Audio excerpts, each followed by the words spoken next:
Hey everyone, hey, and welcome to Action 1 of Module 1. We're going to help you measure your referral potential with this checklist. Now, we're talking about one form of measuring.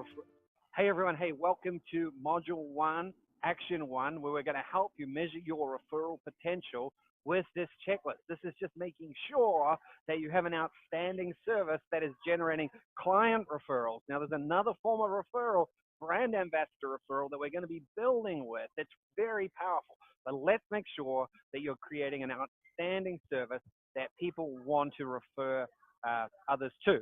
So let's go have a look at creating an outstanding service, and let's look at what that might mean. And so today what I want to do is I want to give you a weekly checklist. You could also use this as a client checklist and keep it in the file as you're working with a client or a prospect. Keeps you grounded and focusing on the type of service that generates referrals, and it's different to what you might think. So you can now download your checklist from underneath this video, okay? So go ahead and download it, and now I'm going to quickly take you through it in my browser here.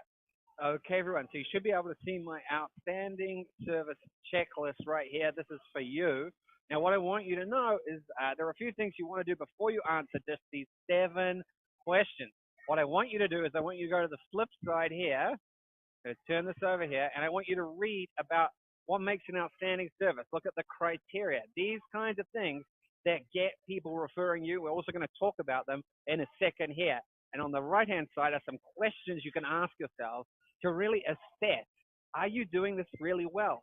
Have you been fulfilling a great service, an outstanding service recently for your clients? So use the backside first, and then go ahead and answer these 7 questions. And you'll see you just have to rank yourself between 1 and 5. 5 being very excellent. Here are the ranking rules here. And then I want you to go through all the 7 questions, take you about 3 minutes, and then total up your score, and then see where you are on your referral generating potential. Are you really going to be generating the maximum number of referrals? Really great for teams too. So go ahead and download this below the video. So let's now look at those 7 components. There's a question for each of those components that you're going to be measuring yourself on. So I want to talk through them very briefly. Number 1 is high quality advice and leadership. Now, this is not about knowing everything, but it is about being very current with market research, market analysis, market trends, thought leadership in your industry. When you have a lot of authority and you can give your wisdom, your knowledge, and your thoughts to your clients, you're going to get more referrals. There's going to be more respect. The other thing you might want to think about when you're assessing your performance here, again, not about knowing everything. It might be, have you been using this phrase? I don't know, but I'm going to find out for you. Let me get back to you. That phrase builds a lot of trust, and it says that you are going to give your client the best possible advice. Number 2, financial value, or just value in general. Do your clients feel like they're getting the best possible value from you? Did you get them their desired result? Did they want a fast transaction? Did they want a lot of money for their transaction? Did they want both? Are they really satisfied with the work you did for them? If they're not, if they find out they could have done better somewhere else, they're not going to refer you.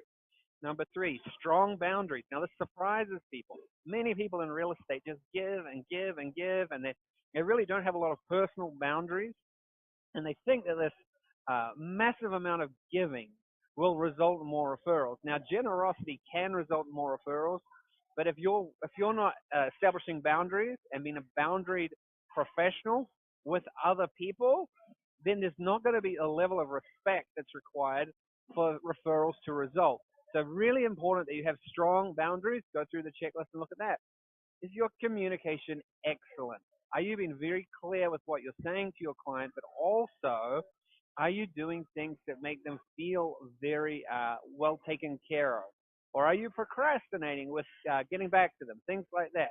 So is excellent communication happening? Communication also being things like, are you really pleased to see them?